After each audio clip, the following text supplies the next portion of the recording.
Nyakoro mgajong dakika na pagabero tok sa chil marukinyi kamoro moro mintiere machiegni network mane chenro marupi network mabende adoro kilo ni kanyo nyaka roma saa 2:30 marukinyi.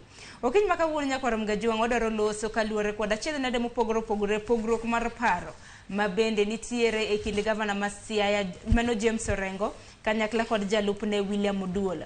Odiochieng' manyoro MCAs maromo 38 bende koro noduto mbulu mano mar mondo mi othich oko jalup gavana ma Siaya William Oduol. Ka bende paro ni mana ka paro ni mano MCA ma East Asembo mong'ere kaka Gordon Onguru ema bende nochwalo paro mar mondo mi othich oko William Oduol. Koka mano odiochieng' manyoro jafwambo wadwa Lydia Okeyo notimo report kaluore kod chal mar wach makama. Winja nena kapok wadonjo e twak. Kotenore paro manopedhi od bura ma county ma Siaya gi MCA ma East Asembo Gordon Onguru. MCAs 38 ma county ma Siaya nopodho paro mar thicho oko jalup governor ma county no William Oduol e paro manokali e yor ombulu ma panda ma MCA achiel kende emane okosire. Please, let us give Honorable Raila Odinga peace, Mr. Speaker. When he's busy trying to help us down there, and we are busy fighting for useless things. Mr. Speaker, let us give Honorable Raila Odinga peace, because our political opponents up there will find a lot of advantage. William Oduol itudo gi ketho bura kama oting'o ketho chike mathurka mawachore nochuna pisas ma ochung'ne weche mag chiurak kata tenda mag losa pini e county ma Siaya mondo mi olok nonro mag oboke maromo 89 mag tenda go e tok chik. MCS go wacho ni jalup governor no bende osebedo katiyo marach gi apisi mare kagiwacho ni Oduol notiyo gi apise marach kama notiyo gi omenda maromo milion 18 e bero apisi mare chenro mane onge budget mar county no. MCAs ma Siaya go wacho ni higa mokalo jalup governor notiyo marach gi omenda mag county no bang' dhiero momoro ma mare wuon kadho wadna mchumbi gi riwruok mar Icepack bura mane onge gi tudruok moro amora gi county ma Siaya. Kata kamano omenda mar county no notigo e tawo wuodho Oduol kod romo ma kamano. Oduol bende itudo gi ketho mar roko kendo otiyo marach gi jotij county ma Siaya. Ahinya to mago mane migawo mar omenda ka bende itude gi ketho mano mar kiro weche moko ma okadiera ne jopiny kama oting'o mago mosebedo kolieko ne piny owacho ma county ma Siaya ok tayo makare.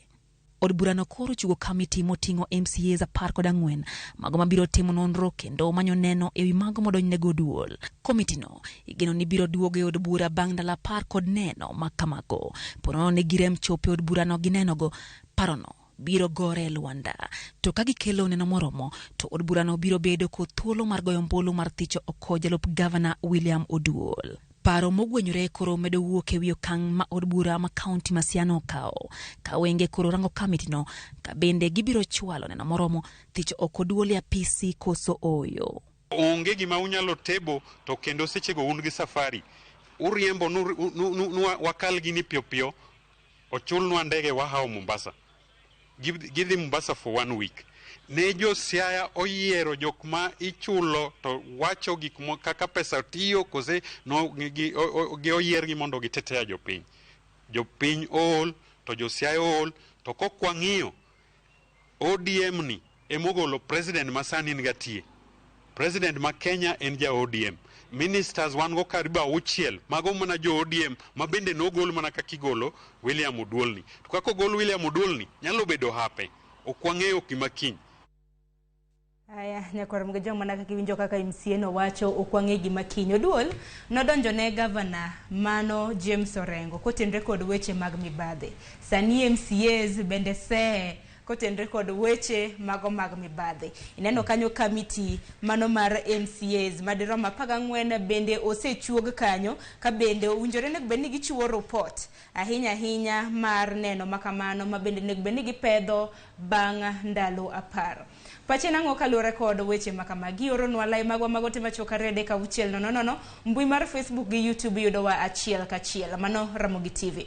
Okiny makawuono antiere ka gi jalonye weche mag telo antiere gi Kevin Osido mabende en wuod Siaya. Kevin arwaki ni machiegni chonade. Achio maber. Agone Nyasaye erokamano kuom thuolo machal kamae. Kamano mondo wagoye mbak Siaya. Ber ka go mbak Siaya to ber ni mini wuok e kaunti ma Siaya. Nyalo bedo ni kaka japiny ma kaunti ma Siaya bende chwale pachi. Pachi nango kaluore kod tungni ma bende koro dhi nyime. Aparo ni Siaya ok gin jok ma osebedo gi hawi ahinya, especially ka wawacho weche mag devolution kata weche mag serikal ma piny.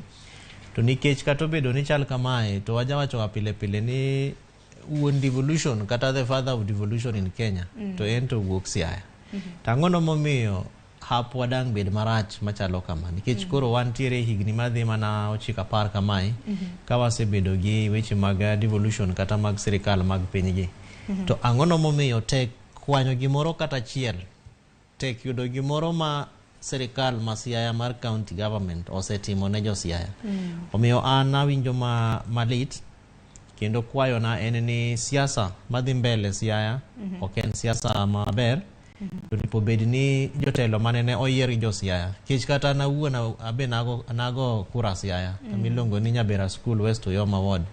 To kaneno gik matimore kaka dhini to kawinj maber ahinya. Nikech iwacho ni giko odiochieng' japiny dwaro neno kata mana dongruok mopogore opogore. Kotende kod dongruok sani dong koro dwacho kuna ni dweche madiromo 9 chakre ne gavana gi jalup nene cham muma.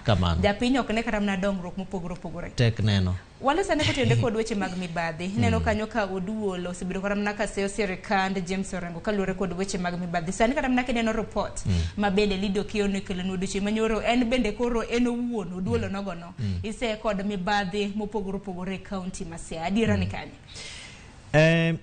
King'iyo gik matimore Siaya to nitiere adieri moko nitie to weche mag mibadhi bende nitiere. Tinyalo paro kanene gavana marwa James Orengo ochamo muma tije mokwongo mano wacho no dhi timo ne owacho no dhi loso aput kata kamati moro mane dhi cheko ng'iyo weche mag mibadhi mano osebedo katimore Siaya.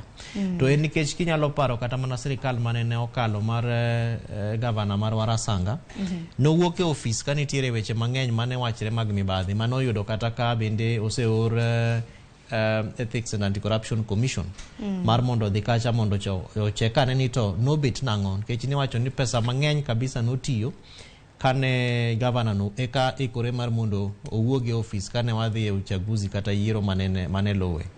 Omiyo bang'e to gavana marwa James Orengo no keto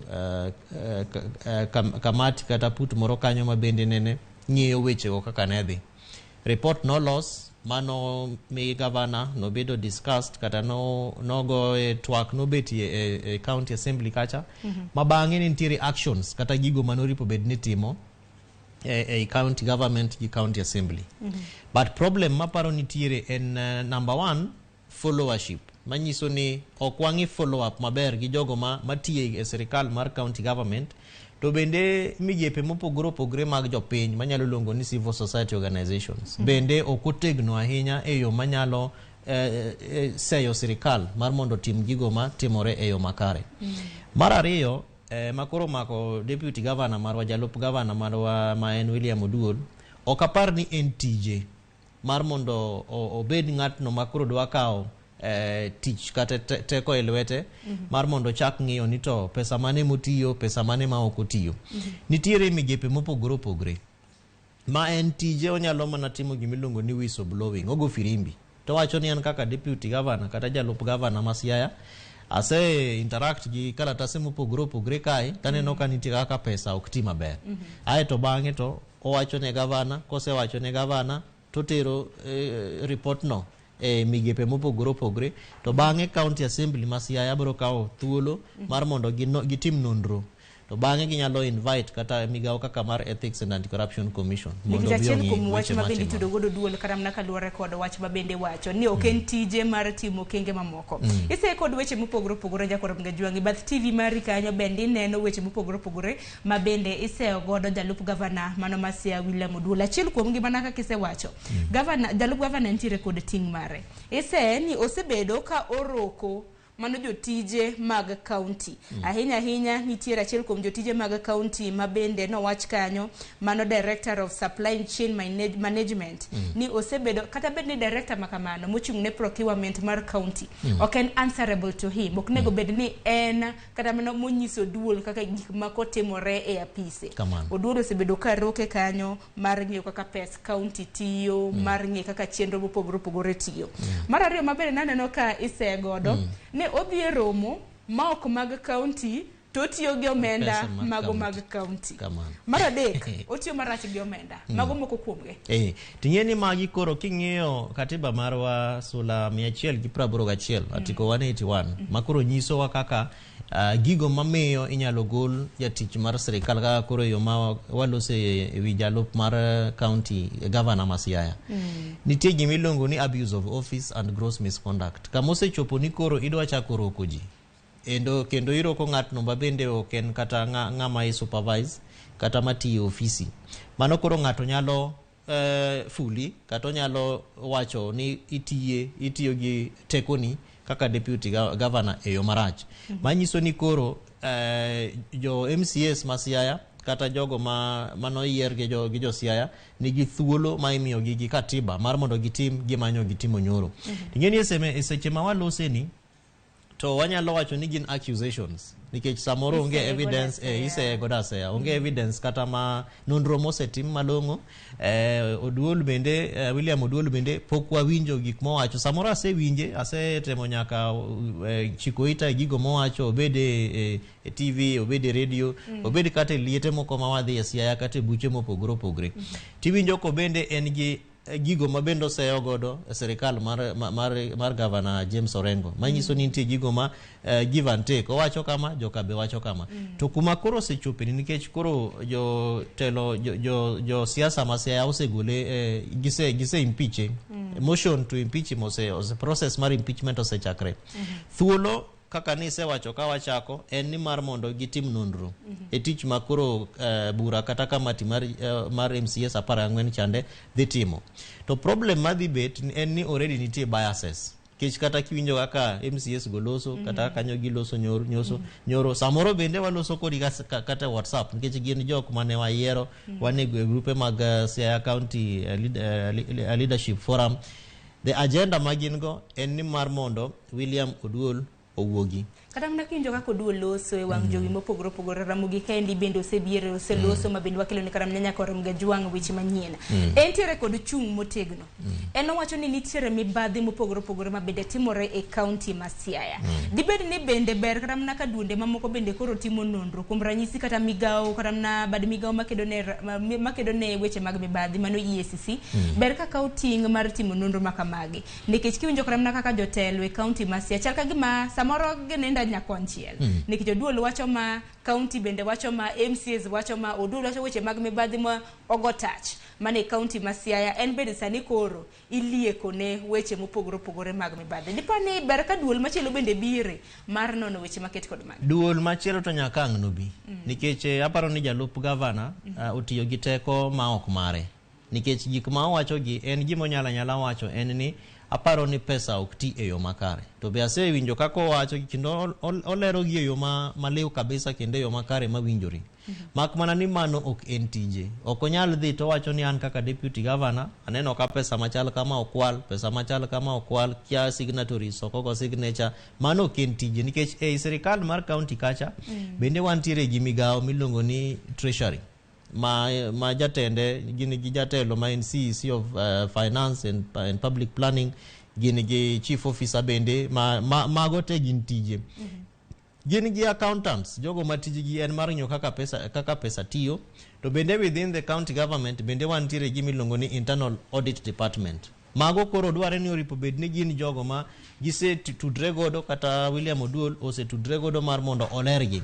But problem manyalo bet samoro bende obuok nikech mago nyalo bedo ni gin jok mawinjo governor ahinya kata gibe ginyalo luor kata ginyalo bedo gi buok ni kamoro samoro county public service board bende nigi aninda kata biases maluwore gi kaka gidwa ni mondo gitim gik moko kaluwore gi ratiro mar governor. But sama in public officer kata in jatich mar sirikal okoripo bed ni gik makamago buogi. Omiyo ang ne bed ni William Oduol miyo migepe mopogore opogore thuolo kaka EACC mondo odonje e county ma Siaya mondo gitim nonro. But king'iye matut kabisa to anaparo ni jalup gavana marwa tiyo gi gik matimoregi to achieve a certain political end. Kech William Oduol no chung gavana 2013 to kendo kata nan youth leader mar campaign mar Oduol William in 2013 no dwa bedo gavana. Negotiated democracy notimore. Mabange ok no chung but nentiere petitions, court cases gik mang'eny. 2017 William Oduol ochung gavana ma Siaya.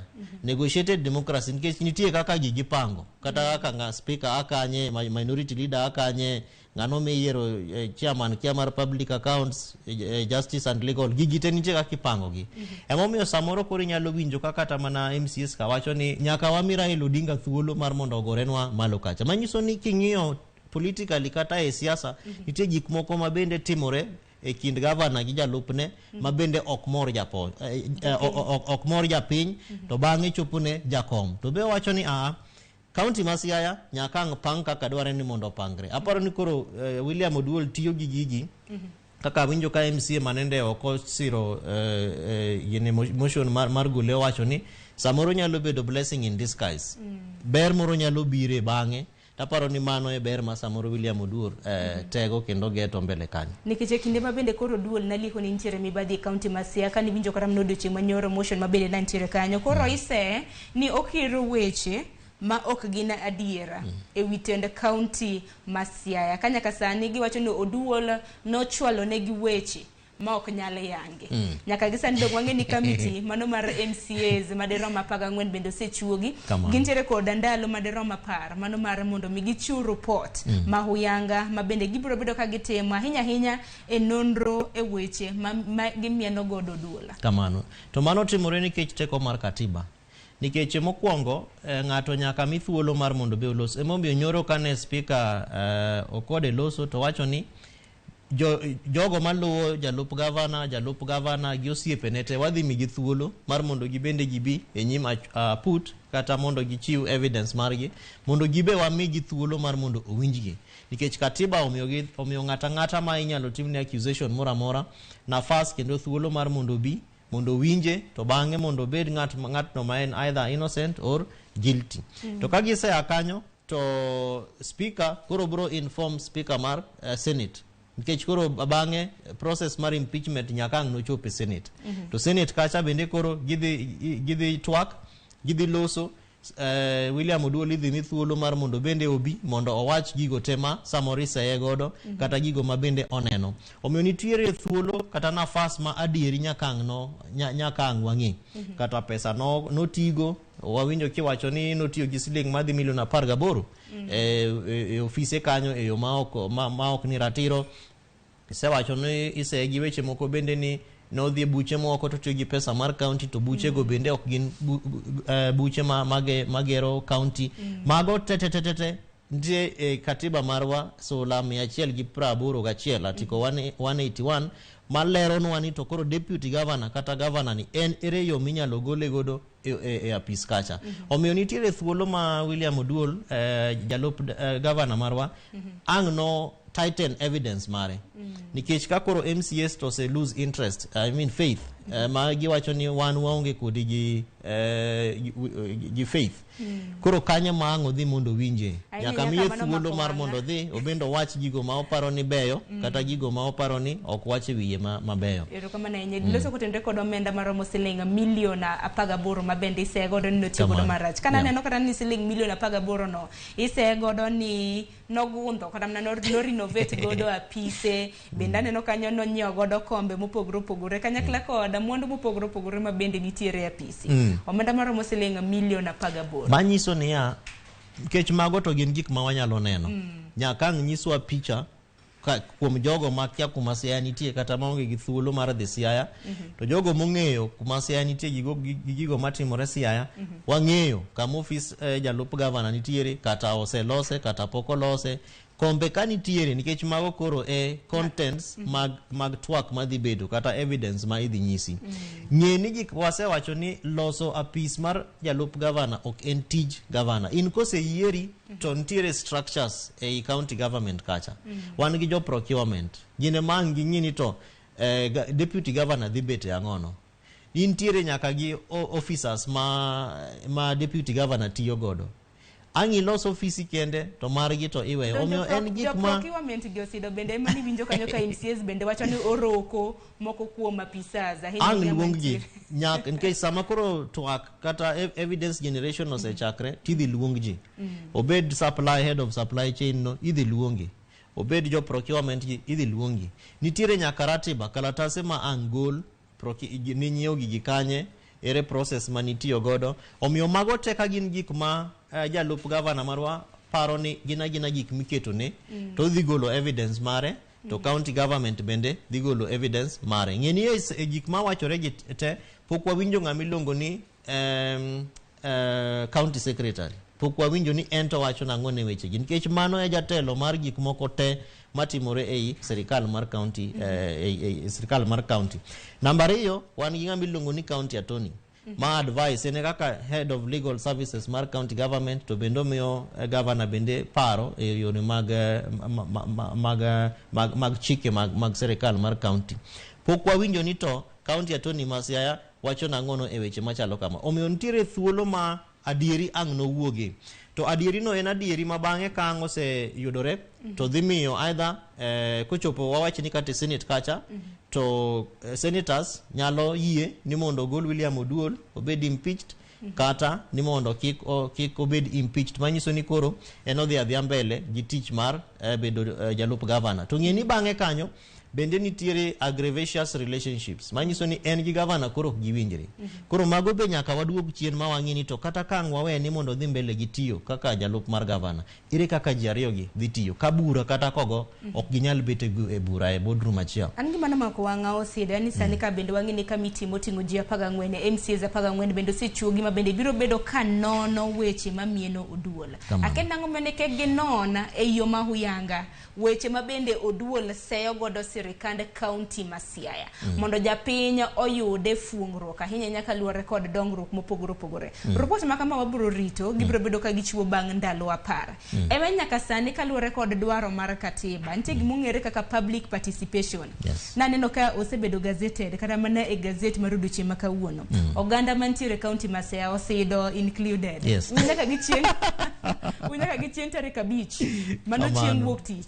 Udhu ter pachu kaluwore kod dwaro mar Thicho oko jalup gavana maru. Aneno kanyo ka intiere gi oboke ma indiko iting'e achiel kachiel iwuotho godo itero ne clerk mano ma Siaya. Kopogore gi mano sido ka intie Nairobi ka kata mana jasia moro mantiere Nairobi ok ochuno nyaka dhi nitiere email address email ondik ka clerk@siayaassembly.go.ke simuru paro.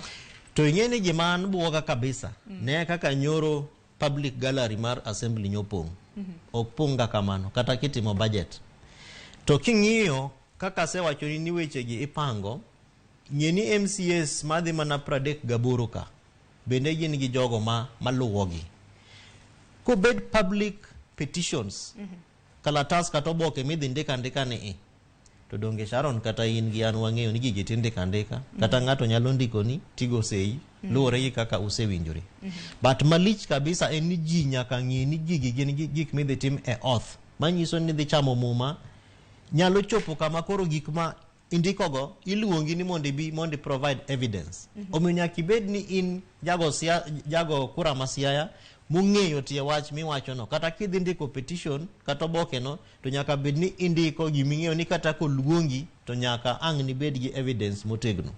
To kata obedo ni wawacho ni MCS gi jogo te nyalo ndiko petitions kendo ginyalo mobilize magi kel ji kaka nyo kel ji nyoro e public gallery ma Siaya County Assembly.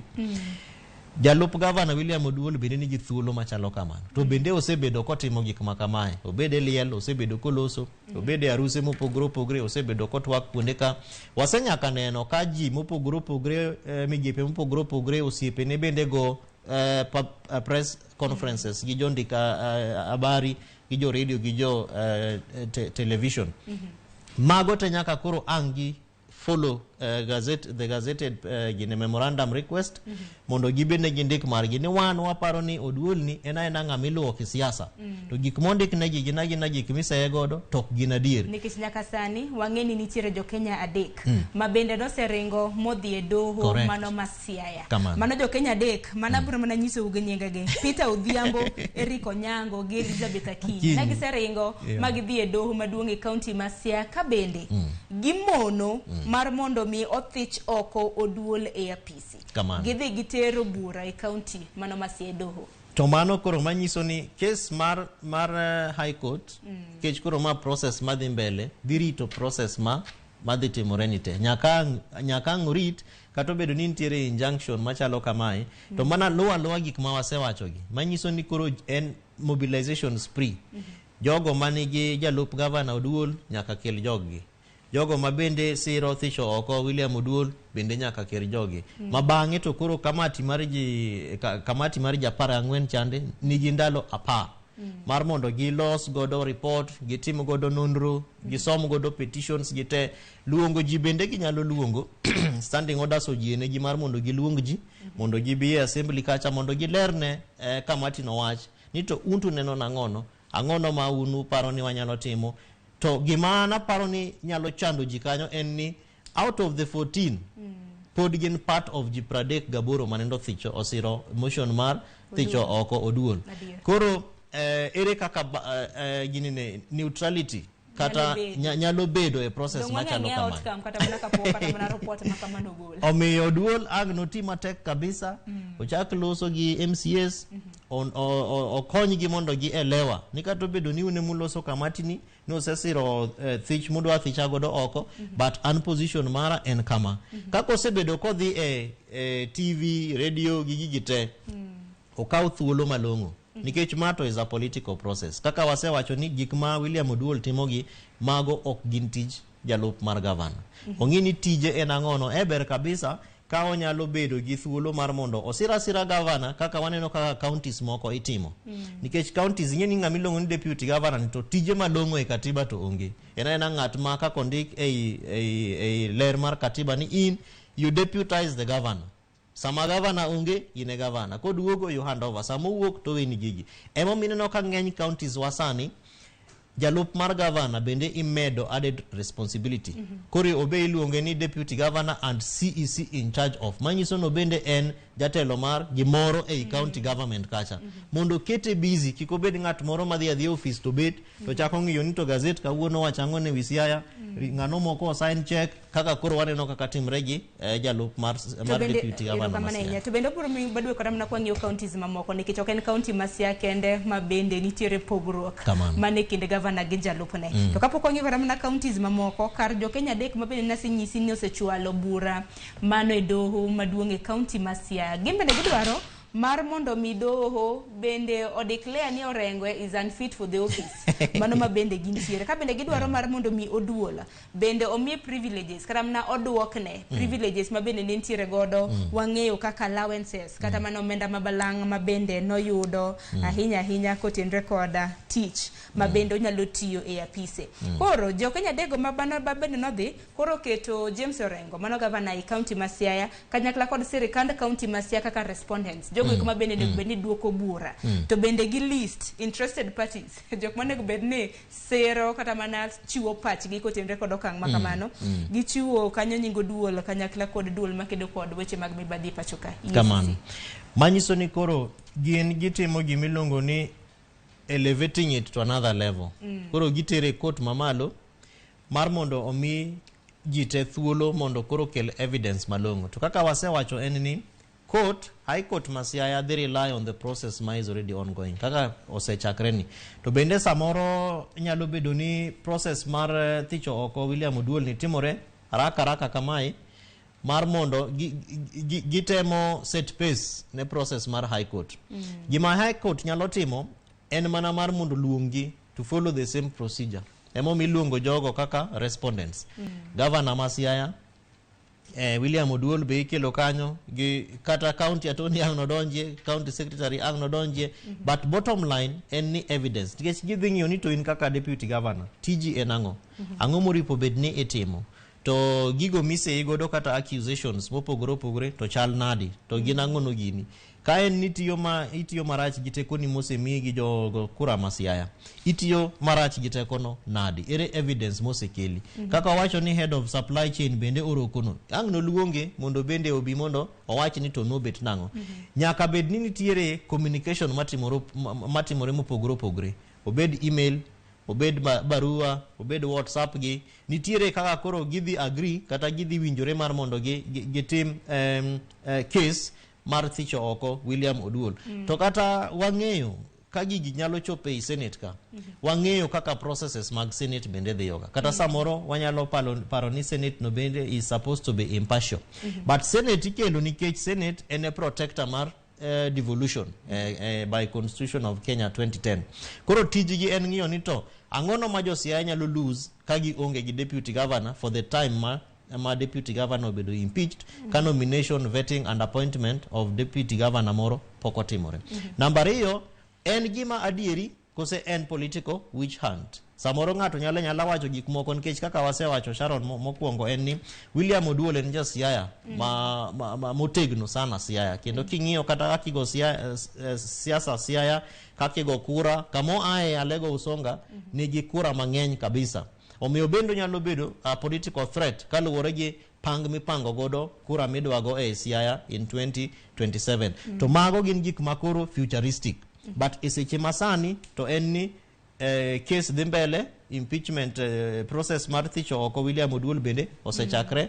Evidence ema dhi set the difference. Apa ni midhiero mopogore opogore luoro jalup gavana e county ma Siaya. En owuon kata mane kinde mosekale rombe mopogore opogore ma bende osebede. En bende nyono kar tiende ni oko gwetao. Nikech wacho nitiere moko kuom MCS jod bura jotelo ma bende osebedo ka nyise no gwetao. En owuon wacho no gwetao. To doche manyoro naneno ka moko kuom delegates mago ODM e county ma Siaya. Bang motion makama kata mana na chake. Mano mar winjo bura makama. Gin bende koro na githiche oko. Mano kuwuok bura mar ODM. Mago to gina mitimo mondo jione. Kech mago to onge gi consequence. Kech inyalo thicho oko. Ng'ato waseneno kata mana e Senate, National Assembly kae, nitiere jo parliamentarians mopogore opogore mano yiere bura mar ODM. To pok waneno ka thich aina nitimore. To gina jok ma go mpira gi UDA ka, kendo gigo ma giwacho be gin gik ma ok support ODM. Gima ODM osetime malich ne jogo bende onge. Omiyo mago to gina jok ma be samoro take advantage of the process. To jotelo mopogore opogore kada mne kinde mosekalo wasewinjo kada mna kopio wandai gini mano jod bura ma Ugunja bende lose yo ma Huyanga kaluwara koda midhiero ma bende kwako Oduol. En mana ne nitiere ang'ina dhi bedo kasomo ote mago mag japiny ma bende sebedo kioro bang' yweyo. To nitiere ote moro ka mang'eni nyaka nabi ahinya kotendre kod thor wach montiere godo. Derrick nyakwar Ofiro wacho ni sani koro seyo miketo kuom Oduol ema wawuoye, to weche man Oduol seyo godo rengo to waweyo. Jalonyo were gi wach mar ni jakom en neno marach e wi gik matimore Siaya, cause Siaya ok en kampuni. Ma wach manyaka na wuoge par ni osido na penji kacha ni sani MCAs gitimo nonro mago maga neno mopogore opogore ma bende giseyo godo Oduol. Na penjo kata ne koro giweyo mano Oduol seyo godo sirikande county ma Siaya. Ka bende ne giwacho kanyo Derrick MCAs nogo ma bende no wacho ni neno ma bende Oduol nochiwo negi ne nitiere county ni nitiere mibadhi e county ma Siaya. Gina wuon MCAs nogono ema nosewacho ni Oduol kiro weche mok adier e wi tede county ma Siaya. Bende ne wacho ni Oduol bende wacho neno mok en adier e wi tede county ma Siaya. Omiyo sani koro en bende giseye kod weche mopogore opogore. Nikech en gima itimo kisiasa. To kato bedo ni Derrick wacho ni wawe wacho mano Oduol donjo ne godo ten county ma Siaya. Koro wacho neno ma koro MCAs donjo ne godo Oduol. Emomiyo nitiere thuolo mar evidence ma wasewacho ni ng'ato ka ng'ato nyaka ang' nokel kaka eno nene. Manyiso ni ng'ama onge gi gimoneno onge tiende mar mondo ang' oter. To nitiere nyaka buok mang' nobedie. Kech bang'e kaka koro wawinjo kata ka MCA moro kanyo wacho ni jogi koro idhi ter Mombasa. Bang'e ang' wabedie kata ni wadhi winjo ni MCS moko bende koro chako timo nang'ono giwere gi weche mag Thicho oko William Oduol.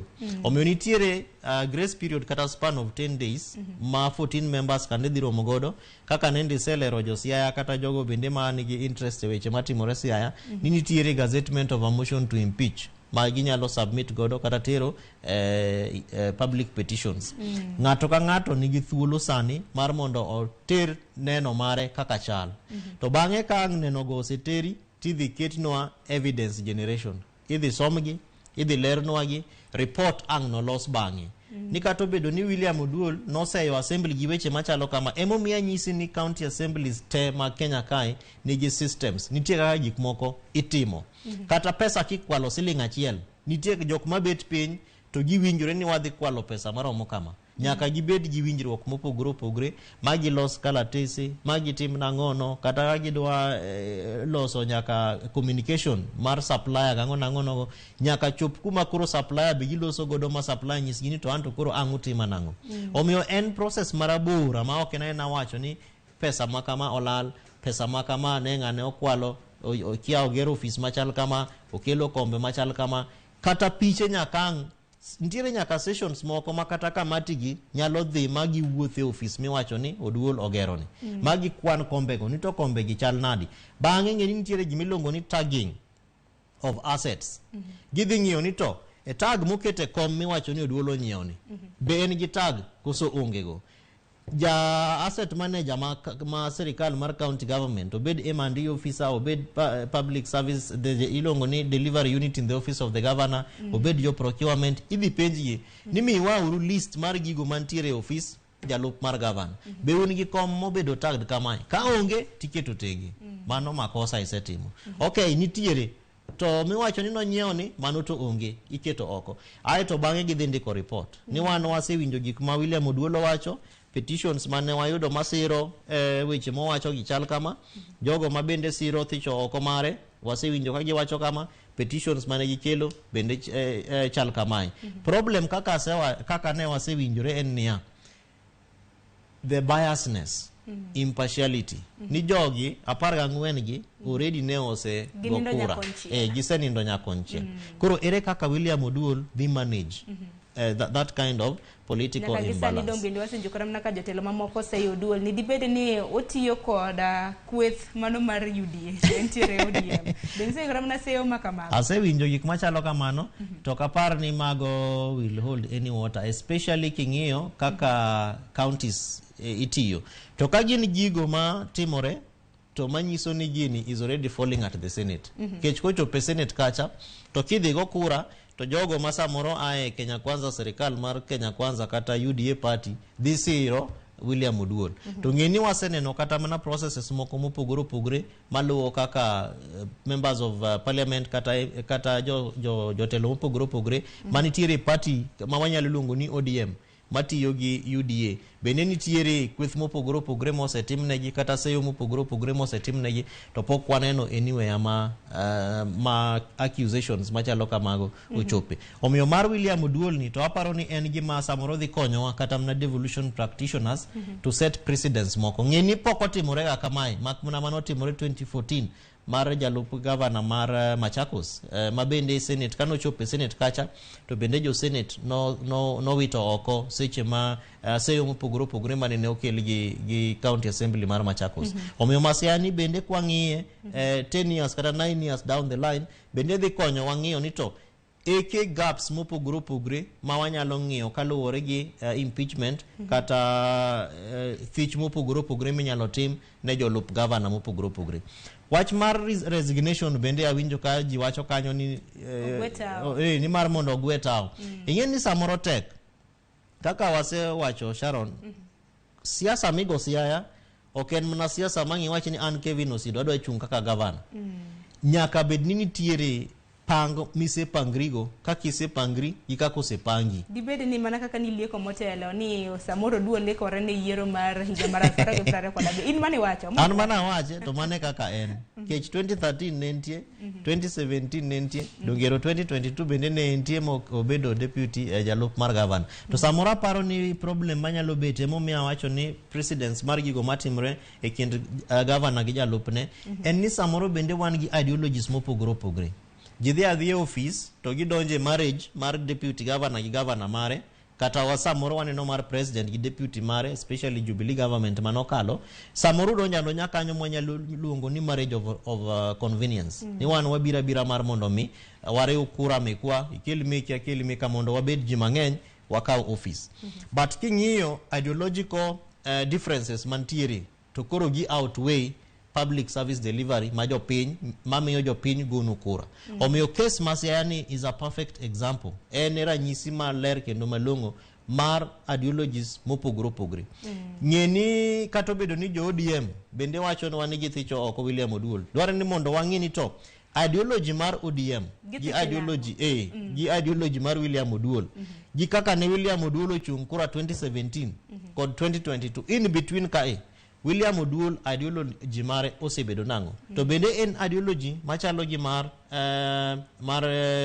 jatelo ma county ma Siaya miluongo ni James Orengo. Ma bende aparo ni en conversation ma minority leader mar National Assembly ma iluongo ni Opiyo Wandayi ma bende Siaya osebedo ka wacho kendo en gik ma osebedo ko oparonwa ni ideological indifferences gi samoro ema nyalo kelo shida maduong' kabisa. Kech samoro nitiere kaka ng'ato feel ni en oripo bed notimo gike to nikech koro en jalup ng'ato to ko feel ni ng'ano o embrace kata ohero kako timo gike. Bende ber mar mondo mi kata mana sama ng'ato donje kom nyako ng'ene ng'ane ma e jatenda to an jalupne. Jatelo nitiere gi ting' mane, tij gavana en ang'o? Tij jalup gavana en ang'o? Ang'eni jotelo makamagi bende ng'iyo japiny bende kinde ka kinde karam ne TV mar Ramogi ka wasebedo kwa lero ni tij gavana, tij jalup gavana, tij jaod bura, tij MCA, tij human rep en ang'o e county. Maka intiere godo to ber mar mondo ming'e kata mna kuma twak maka mochomo. Osidadan mar mondo mwaka yo matin japiny bende no ka oro ote mopogore opogore. Ote ng'enya koro mgaji wang. Aduogo somo ote magi intiere joma sero gi joma kwedo. Koro medo orogi live mago te machokaria deka uchel nono mbui mar Facebook anyakla kod YouTube bende yudo achiel kachiel mano Ramogi TV tudri koda mbui maga iyuda @Sharon Ong'ao. Waka yo matina aduogi mathoth.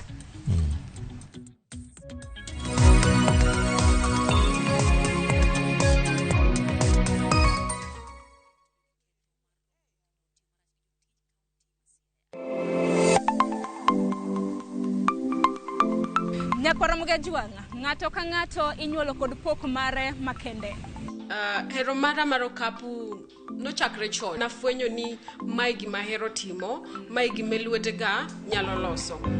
Ramogi TV koro mi pok mopogore opogore manyalo loko ngimani. Nitie gima iluongo ni giving back to the community. Like iga moantie ni asepuonjo ji ariyo no.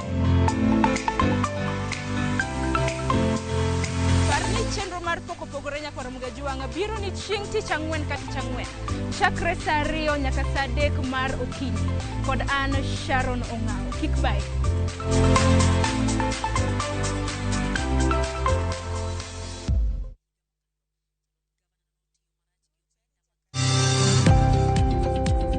Ohala gi mwandu wakelo ni jolony e weche ohala. It is important mondo wan kaka joluo wabed gi dongruok. Wafwenyo ni adiera matut mag timo ohala. Tijni kidwa time en mana mashin mar luoko to gi kuminya yude pi. Wawuoyo e wi yore makare mag timo ohala. Kisechopo level mabedo brand ono bende gimoro amora mitimo en gima timogo makelo pesa. Wakonyi dongo ohandi ka wamiyi yore mag kano mwandu. Investment group kawache mana gi nyinge no en choko pesa kasto ikete kamoro kasto golo nyinyo mabiro konyi e kinde mabiro. Omiyo wakwayo ni ji duto ket pesa gi e savings mondo wapuonji kaka gibiro tiyo kodo. Riwri kodwa chieng' tich ang'wen saa 1:45 otieno mana e Ramogi TV.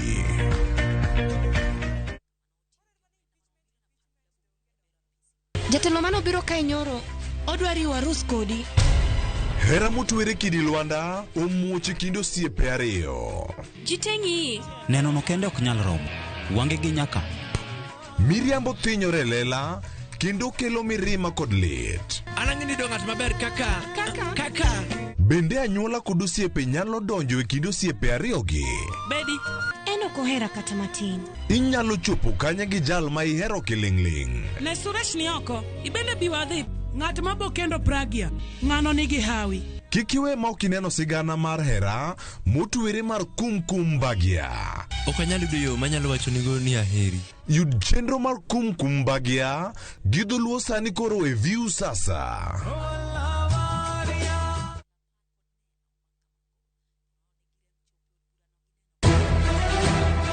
Chulo kuoro. Anadwaro mondo timni malit, mana kaka ni timna malit kuom higni 15. Miriambo. Jamriambo? Mano ng'ama jamriambo? Bedo gi kiawa. Ayadhi pando nyathi maracha ni kula man kaeni. Gik ma osekalo timore kendo. Onge keny moro amora madhi timre kawuono. Tapki pod en sirono. Masiro jot. Mama samoro in geno mari oserumo. To an geno mara pod nitie. Kotemo mondo adiera ong'ere. Ang'o momiyo initimoga gik maricho seche te? To kwe obedie ot. Anyuola iloso ga mana ka ute uhero rum, to anyuola kende manyalo loko dhano mondo chal kaka dhano. Tapki wuok tich nyaka tich abich saa 2:15 otieno. Mane Ramogi TV.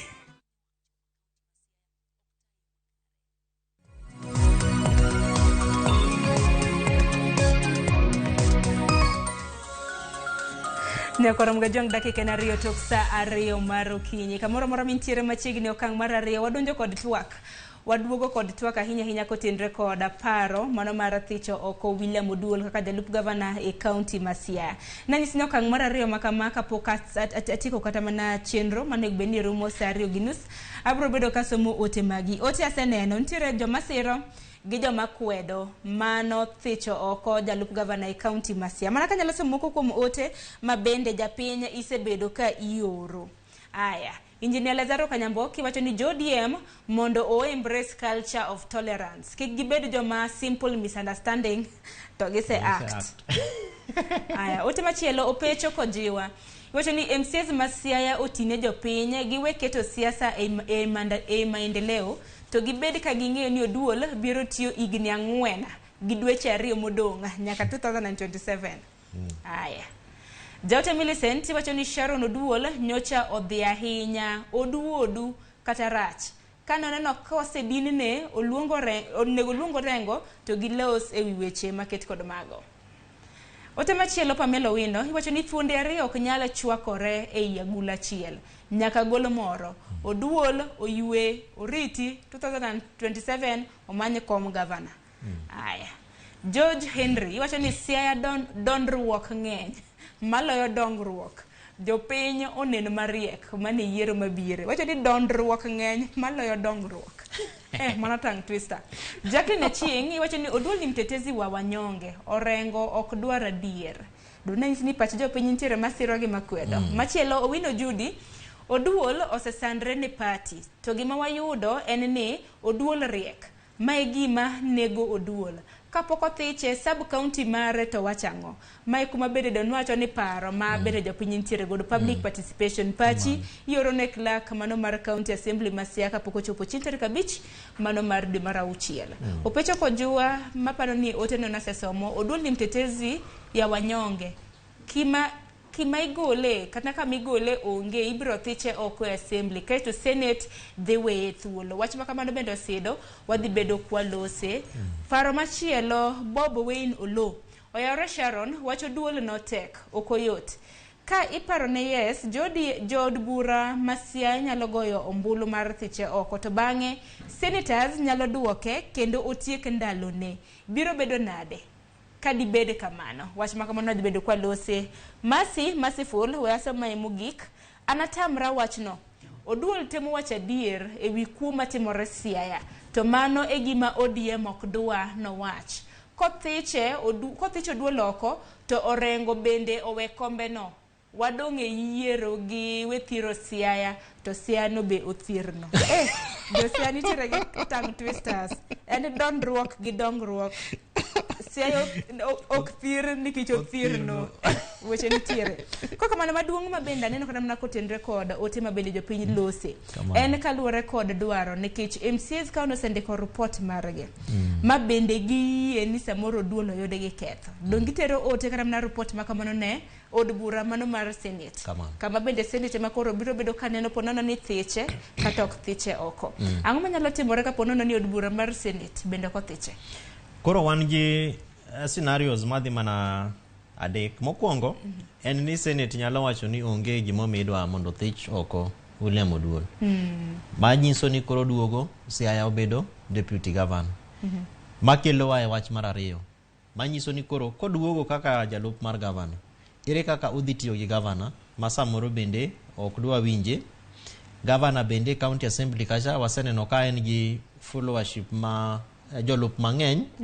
Kech waseneno ni achiel kende manowacho ni en okosiro impeachment motion mar thicho oko William Oduol. Ae scenario mar adek en ni Senate bende nyalo wacho ni okay, gik ma okelnwa gin gik madieri, omiyo koro wathiche oko. Kotimre kamano, to manyiso ni koro jo Siaya ibro mi gi thuolo mar mondo giyier jalup mar governor manyien.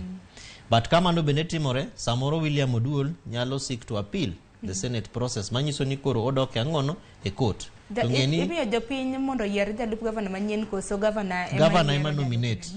Ene nominate ae to bang'e jo county assembly dhi to gitimo ne vetting. Gipuodho ka gisepuodhe to within about is it 30 days to obedo sworn in kaka ochamo muma kaka jalup mar governor.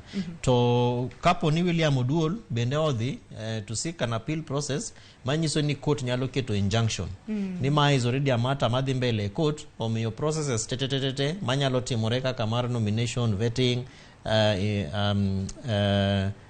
ilong nango othing kata chamo muma chande bende koro court geng'one mondo kik dhi mbele. Koro kochopo kanyo bende samoro court nyalo wacho ni mondo duok William Oduol mondo bed ang'ono jalup mar governor. Ma pod duoko wae wach ma wasepenjo ni to koro ere kaka William Oduol gi James Orengo dhi tiyo. Koro Sharon kanyo bende duoko wae gik moko ariyo. Political ideology mar Orengo gi mar Oduol en ang'o. To sama itimo nomination kata mar party, jo ODM party ma nosiro gi momiyo gi ticket mar chung, gin ne ging'i ang'ono kata ne ginen ang'ono. To anda se wacho ni kakigo siasa gi kura Siaya en mar pango ji. Kendi pangi ma kech wan gi jogo bende kaka migosi engineer Gumbo ma bende ne dwa bedo governor ma Siaya 2022. To nitiere kuonde ma noyude kura mang'eny gi kuonde ma ok noyude kura mang'eny. Nitiere gima omiyo William Oduol ni nokele kata ne giwinjore mar mondo we dwaro mare mar mondo bed governor mondo ti kana achiel gi James Orengo mondo bed deputy man. But bottom line gi gite en ni tich mar jalup mar governor en ang'o. Tich mar governor en ang'o. Tich mar county assembly kata ng'atno ma osegone kura mondo otelne jopiny en ang'o. Emomiyo samora benda yie gi jo winjo gi joneno moseoro ote kacha magi wacho ni waketuru service delivery ma Siaya mbele nikech Siaya no bende othirno to bende thire.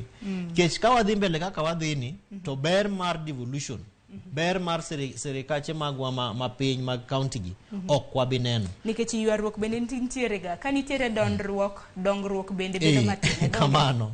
To ng'eni seche mitimo kama nikech magik matimore to wan gi third generation mar gimiluongo ni county integrated development planning. Manyiso ni governor gi jalupne emoripo bed vision bearers. An ne antiere kane ne governor Ramogi jo diaspora Nairobi kae e office ma wantiere godo Riverside toke kae. To nabuok kabisa kakata mana wach mar William Oduol ni ok en gik ma jo diaspora ne feel ni gidwa discuss nikech macha to ne en meeting mar CIDP. To an kana dhi mapenjo governor ni to koro ere kaka watimo between in gi jalupni. To nyisa ni un goura goya dhou. Manyiso ni samoro accountability levels bende opogre. Manyiso ni governor en ng'amo focus e tije. CIDP oluongo stakeholders kendo pimo ne gimo dwa wacho ng'eni bang' kwase ICIDP to wadhi e budget ma bende en process ma bende pod dhi mbele sana. Tineno ka jo Siaya to keti gi wach mar lweny goch gik matimore gi yore jitemo ng'iyo kaka ginyalo infuse into the budget but politically speaking at that level to onge direction omiyo naparo ni kaka jowinjo moko osewacho jogo moyier kaka jotelo dwaro ni mondo giket service delivery kata dongruok mar Siaya County mbele nikech Siaya County across all board indicators te mitimo mag devolution Siaya County ok tim maber adier.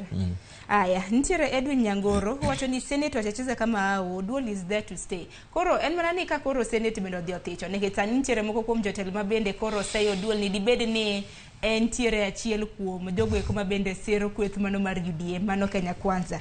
Koro e od bura mar Senate kacha bende aneno ka jod bura mago maga UDA kata mana maga Kenya Kwanza ng'enya maloyo mago maga Azimio. Ang'o manyalo timore ka koro gidhi to githicho oko kata mana wach makamano. Koro nyiso ni bang' thuolo mar dweche adek wach makamano ichak itere assembly kendo ichak ithiche ichak itere Senate.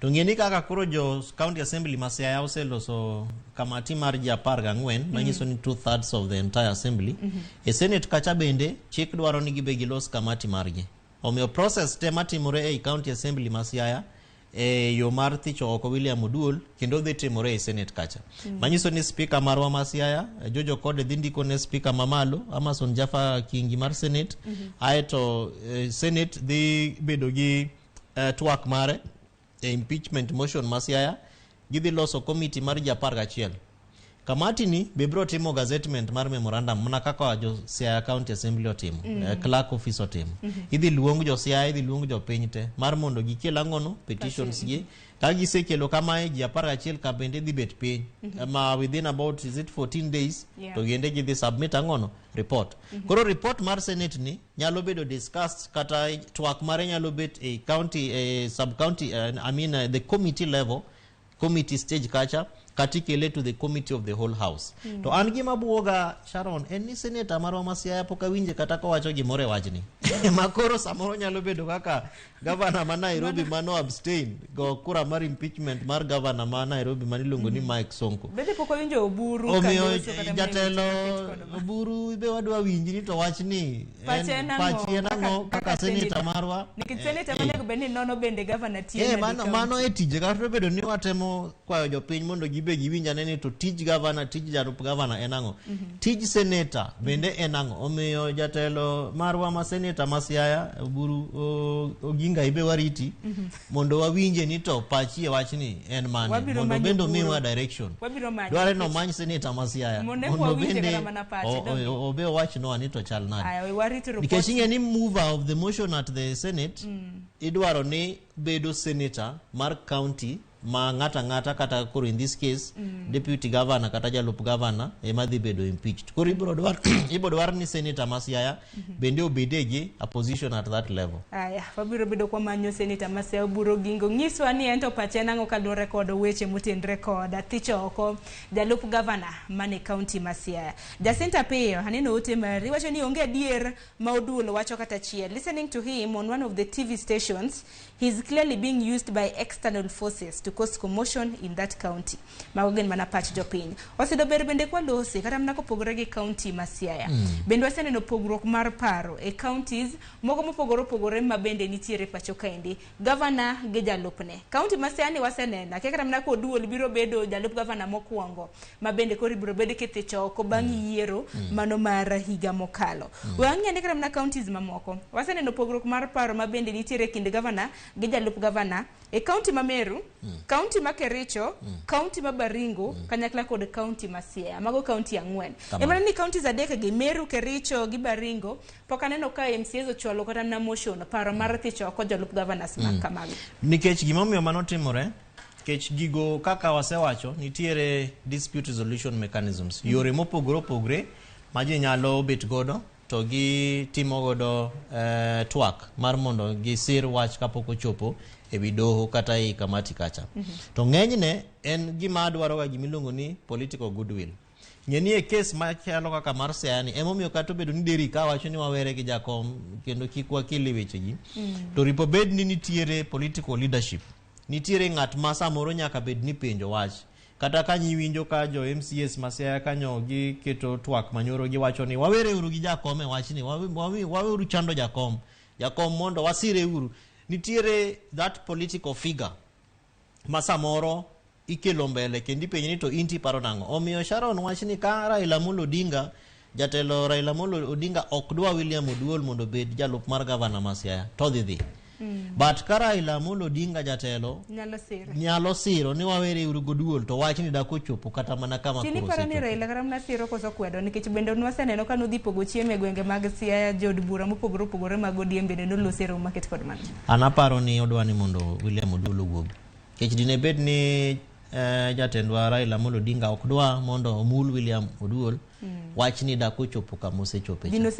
Dinose lose kendo dinose kwero mar mondo mi thuolo jo Siaya mondo jalup gavana mar Siaya William Oduol otine jo Siaya.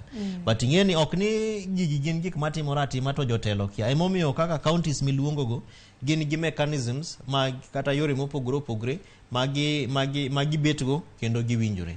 Emana ni samoro Siaya kaka itimo gik moko nikech wanyalo bedo joma nyalo luongo ni litigious, wahero dhi e court ahinya.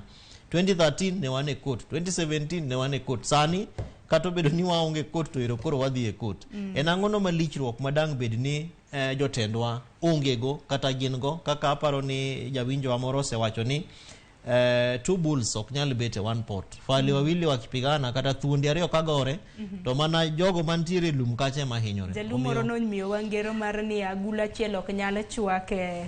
No wacho nango ok nyal choke thuondi ariyo. Omiyo William Oduol kod James Orengo gin thuondi kendo king'iyo kata kigo siasa Siaya Oduol William ka ok ODM again dinose bedo gavana ma Siaya both 2013 kata mana 2017. Omiyo bende en thuon kendo kata kiwinjo kaka jiloso e wiye Siaya kacha en ng'at manyalo wacho gi dhongere ni he cannot be taken for granted. Kata e ODM party kae Oduol ok en ng'at munyalo wacho ni ang'ero koro wagol nikech kikwano pesa to be pesa Oduol nigo.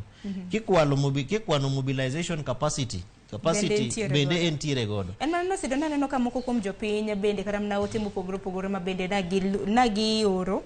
Moko kuom jopiny neno ni Oduol oritiga mar 2027 kodwaro komb gavana. Penjo maduong' en ni dibed ni kaponono ni mibadhi ma bende Oduol lieko ni nitiere county ba Siaya. Kaponono ni samoro jaod bura MCA senator ok nyal neno gi ten koro neno gi. Okang' ma kamano nyalo bedo nade dan rito yiero mano mar higa mar 2027 ka dongruok ma japiny nego bed ni yudo to mibadhi ogoeta. Mano en penjo maber kabisa to penjo no duoko ne adwa mi duoko ariyo ma en political and technical. Political en ni koro in igweta iluongo ni you resign chailo enango egweta no kori wuok e office idhi tichungo kata mana Hindi Gardens kacha ti wacho ne jo Siaya ni ana sebedo jalup gavana kuom dweche madhi ka chal kama to gima sene ne office ni en office ma an integrity level na ok nyal yie na mar mondo adhi mbele gi bet kae. Ae tindiko barua te wacho ni as from today ana wuok. Bende wan gi hapa nitiere is it a speaker or a deputy governor mar West Pokot kose mane one of them moido tich jo UN. Ondika barua to wacho ni an gi gawera go. I think is either deputy governor or a speaker. Abro check. Koro mano e one of the options ma jalup gavana marwa nitiere godo.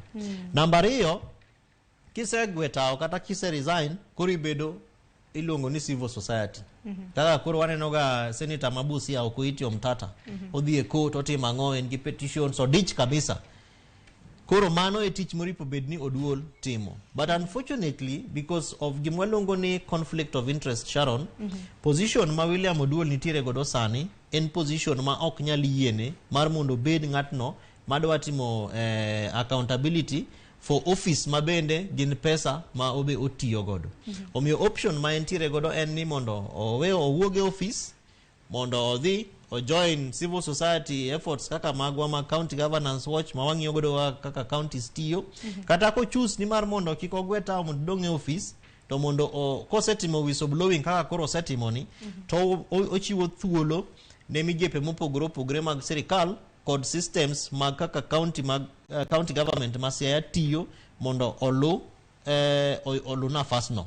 Manyiso no bende kata akuri manyo evidence wawachi ni wasawacho weche mag internal audit office wasawacho weche mag ethics and anti-corruption commission migao mar ng'iyo mibadhi mopogore opogore e pinywa ma Kenya kae inyalo luonge obende ni waseyudo barua mani ndiko bi mondo miwa evidence kaka deputy governor. But kaka timre ni to miyowa miya picha moro ma aparo ni ok en ber, ok ber kendo ok ler ahinya e yo ma sirikal ma county government ma Siaya tiyo godo. To bende momiyo jowinjo moko wacho ni samoro tabenda aselieke wach ni earlier on ni Oduol is a politician. En samoro tiyo gi gik matimregi mar mondo o strengthen ability and opportunity mare mar bedo governor ma Siaya 2020 ogero nyinge 2027. Aya nyakoro mga jong tire moko ko mote ka mabende mwadaro bendo mar mondo mi asoma neno ka dakika wadongo do ma dero ma paga beach mar mondo mi watiek twak mabende wantiere godo. Otentire ka wasoma riyo mabende nitiere kanyaja neno wa milongo ni Onyango Jose. Iwacho ni MCAs ma Siaya kekote mistake mano mar Thicho oko jalup gavana Oduol. Mano di bed makosa maduong mane poko bedo nyaka ne wachak dak e piny Luo Nyanza ka. Iwacho ni wuok ino Nyango Jose jautajo. Aya. Mandela oniala iwacho ni adiera makende en ni mibadhi to opongo Siaya. En mana ni party is always right. We makama kage kanyo, wewe otego ge kanyo. Wamaka ne ote ariyogo. Wachaka negi mara maniala mabende wacho ni party is always right. Waneno ka duond bura mar ODM bende odonje weche maket kod magi. To nyaka gidonje nikech Oduol orengo dong na gichungi chama.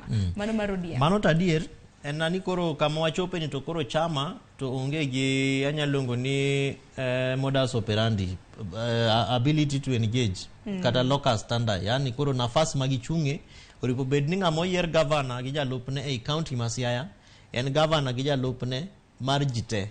Obed ja UDA, obed ja TNA, obed ja ANC, but as long as en ngat no ma operate e Siaya koro wach mar ODM ok nyal donjo kanyo. Wach mar ODM donje mana kaluwore gi nomination process.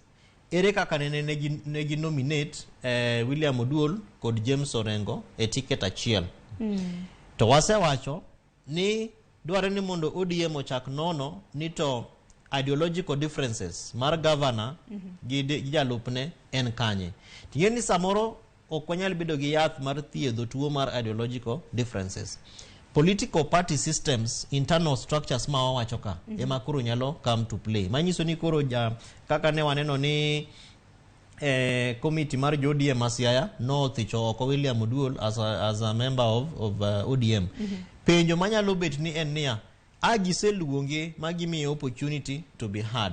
Bende nitiere kuma jo ODM ma Siaya committee executive committee mar kata sub branch committee ma Siaya osebete gi Oduol momiyo thuolo mar mondo wach kendo lerne gi gigo mowacho go.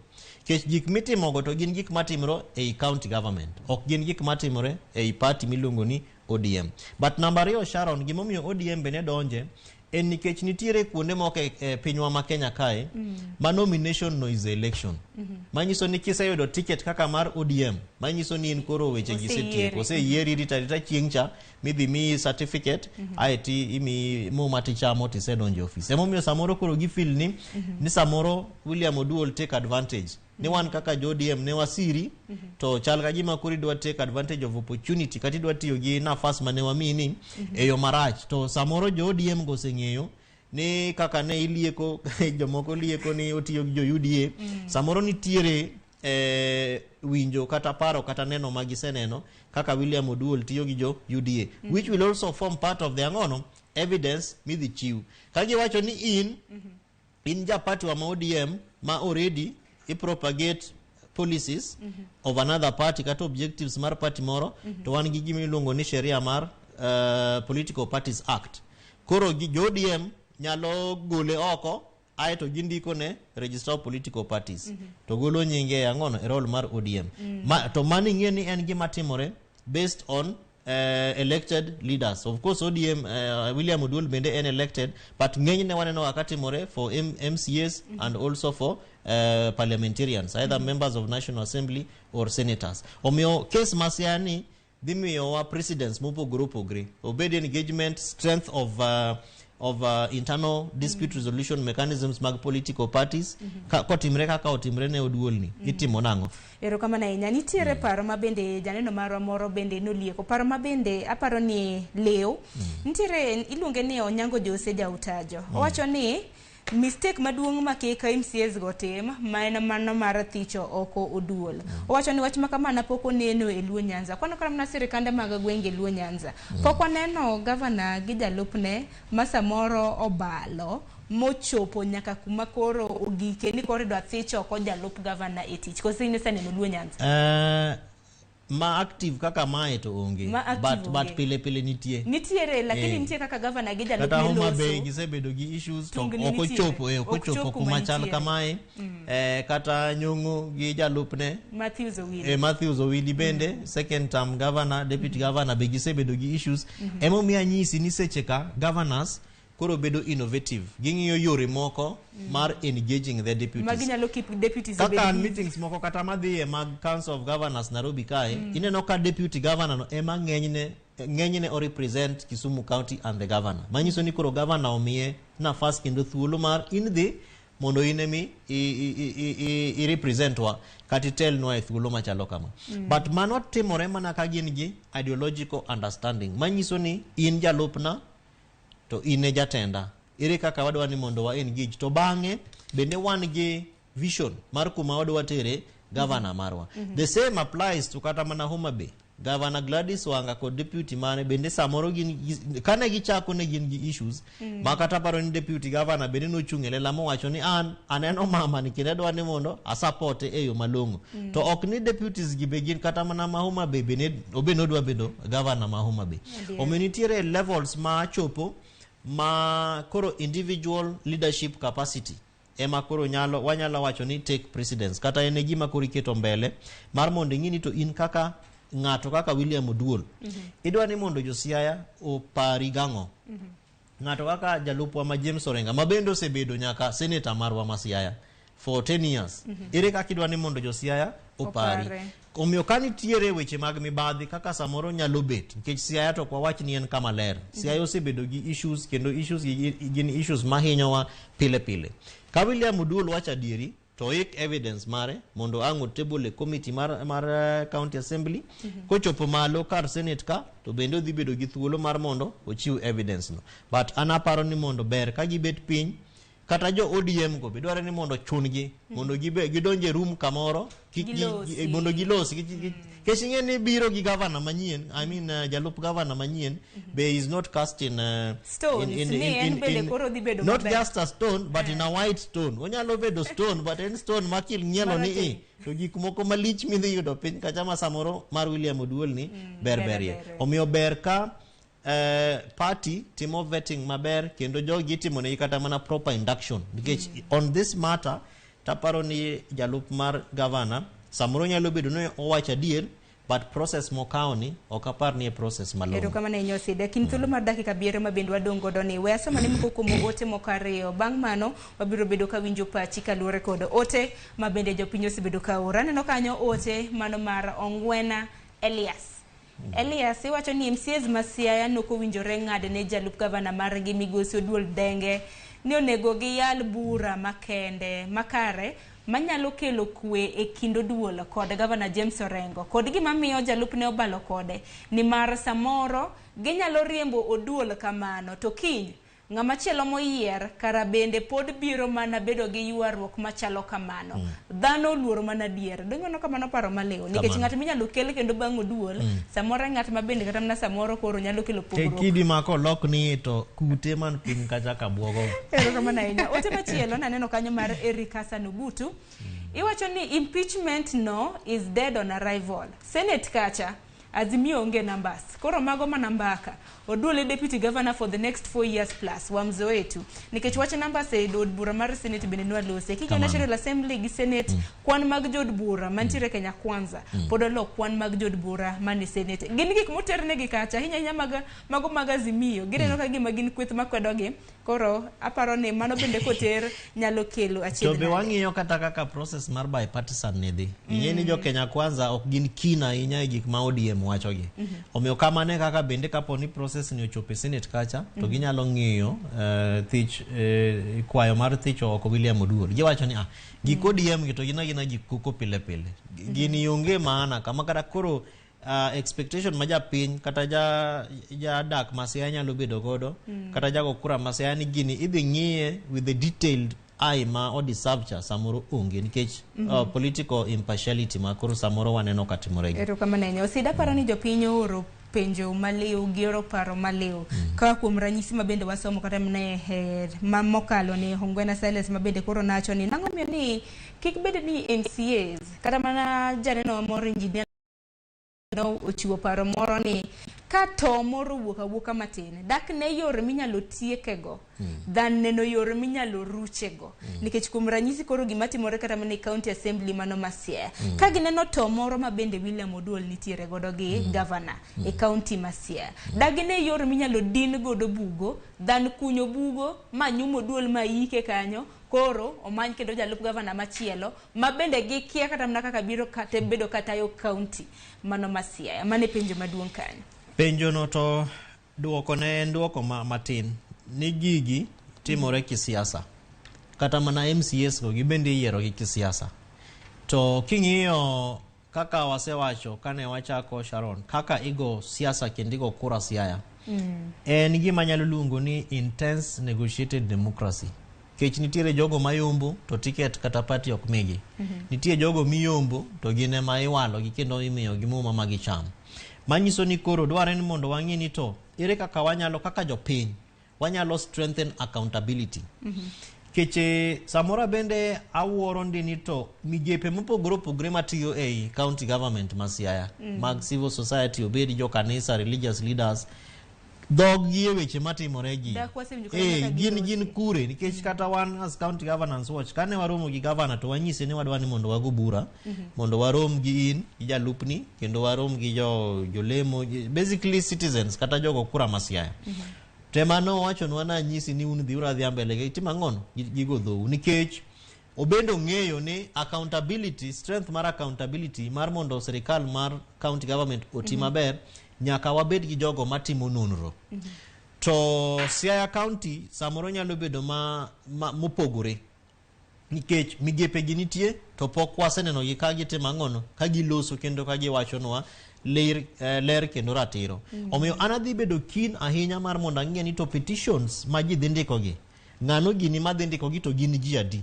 kech nitiere gik ma wanyalo luongo ni matter of public interest koro kaka mar budget ma finance bill mitimo sani Kenya wa ineno kaka petitions tichore nikech ji ng'eny kamati nigi sama tin mambo ni mengi lakini masani ang'ono tin kamae omiyo nyaka ang' gichwal paro koro bende adwa ng'iyo ni to ji adi madhi keto petitions masiro Thicho oko William Oduol ma Siaya to jadi madhi to bende gichiwo gadier mane problem manitie to ikia kaka paro manichiwo ne jadi mokwedo jadi Siaya ing'eni nitiere ber mar chiwo paro no whether I support whether I see kata to en dwaro mar katiba kikwan wach ni nokwatimo public participation emomiyo ng'ato nyalo penjo ni to MCS gi bende ging'e tijgi but ng'eni MCS moko ma bende wayiero kata mne counties moko gin MCS ma kata kizungu konyalo wacho gik mang'eny kata petitions miwacho no nikech gine ma gine committee to soma petition no bende tame